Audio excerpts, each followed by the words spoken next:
రాష్ట్రంలోనే పాలన పడకేసిందని ఫైర్ అయ్యారు మాజీ మంత్రి ఎమ్మెల్యే సబితా ఇంద్రారెడ్డి.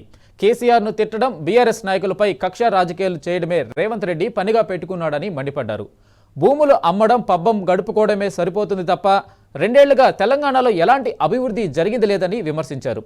స్కామ్లు బయట పెడితే నోటీసులు ఇచ్చి ముఖ్యమంత్రి డైవర్షన్ పాలిటిక్స్ చేస్తున్నాడని ధ్వజమెత్తారు. అంతకుముందు శంకరపల్లిలో వన్నెపాగా ఉషా విజయ్ కుమార్ కు మద్దతుగా ఇంటింటి ప్రచారం నిర్వహించిన ఆమె మున్సిపల్ ఎన్నికల్లో కారు గుర్తుకు ఓటేసి కాంగ్రెస్ కు తగిన గుణపాఠం చెప్పాలని పిలుపునిచ్చారు.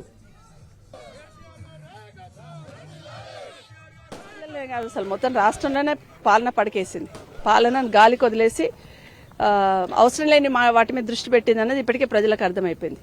ఆ రోజు నుండి 2 సంవత్సరాల్లో మొదలు పెడితే ప్రజలకు ఏం కావాలనే ఆలోచన పక్కన పెట్టి కేసీఆర్ గారిని ఎట్లా అప్రతిష్ట పాలన చేయాలి, కేసీఆర్ గారిని ప్రతిష్ట ఎట్లా దిగజార్చాలి, కేసీఆర్ గారి కుటుంబాన్ని ఏ విధంగా బదలాం చేయాలని ఆలోచనే తప్పిస్తే ప్రజలకు ఇచ్చిన హామీలు ఎట్లా నెరవేర్చాలి, ఆడబిడ్డలకు 2500 ఇస్తామంటే ఏం చేయాలి, 2000 పెన్షన్ 4000 అంటే ఏం చేయాలి, రైతులకు మనం రుణమాఫీ, రైతు బంధు, రైతు భరోసా అంటే 15000 ఇస్తామంటే ఏం చేయాలని ఈ ఆలోచన లేదు ఈ ప్రభుత్వానికి. ఎంతసేపు కేసీఆర్ గారిని ఏం చేయాలా, కేసీఆర్ గారిని ఎట్లా బదలాం చేయాలి, ఎట్లా స్కామ్ చేయాలి.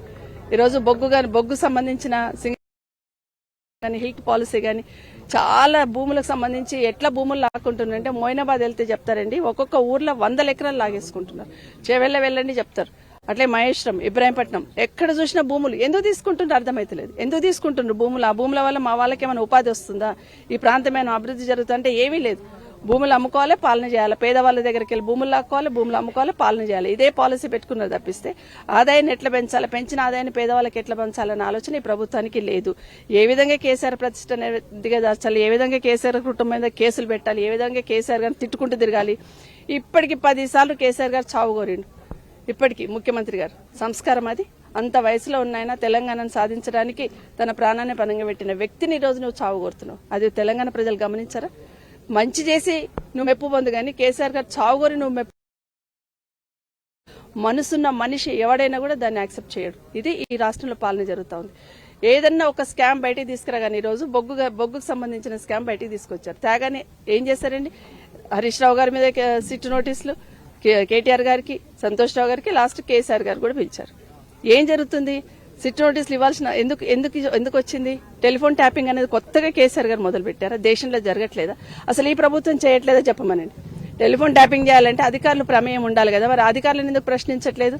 ఇదంతా ప్రజలు గమనిస్తున్నారు. సంవత్సరానికి 2 లక్షల ఉద్యోగాలు అన్నారు. ఎటుపోయినాయండి ఉద్యోగాలు కావాలని నిరుద్యోగులు రోడ్ల మీదకి వస్తే వాళ్ళని లాఠీ పెట్టి కొట్టి లోపల పడేస్తా ఉన్నారు. ఇవన్నీ ప్రజలు గమనిస్తారు. ఒకటి చెప్తున్నాడు, ఆడబిడ్డలకు ఫ్రీ బస్ ఇచ్చిన, నువ్వు ఆడబిడ్డలకు ఫ్రీ బస్ ఇస్తేవి, అదే మా సోదరులకేమో డబుల్ ఛార్జ్ వసూలు చేస్తేవి. అంత అమాయకుల ప్రజలు. ఖచ్చితంగా ప్రజలందరికీ కోరుతా ఉన్నాను, మున్సిపాలిటీ ఎన్నికలలో ఈరోజు కేసీఆర్ గారు నిశానా జరిపేస్తున్న ముఖ్యమంత్రి గారికి కనువిప్పు కలగాలంటే ఖచ్చితంగా కారు గుర్తు మీద ఓటేయండి, గెలిపించమని ప్రజలందరినీ కోరుతున్నారు.